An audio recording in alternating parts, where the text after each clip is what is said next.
If VR websites, games, or virtual reality apps are not connecting properly in Chrome, there's a hidden permission setting you may need to enable first. First, open the Google Chrome. Now look at the top right corner and tap on the three dots. From the menu, select Settings. Once you're inside Settings, scroll down and tap on Site Settings. Now scroll further down until you find the option called Virtual Reality. Tap on it.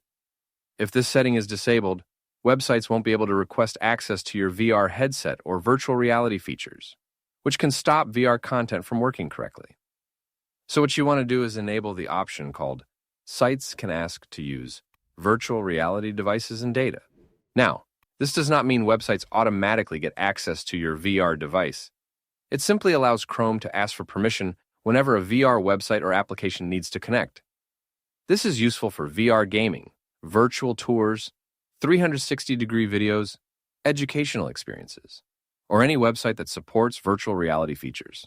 After enabling it, close Chrome completely and reopen the browser. Then try loading your VR website or application again. In some cases, you may also need to reconnect your VR headset or allow the permission pop-up the first time it appears.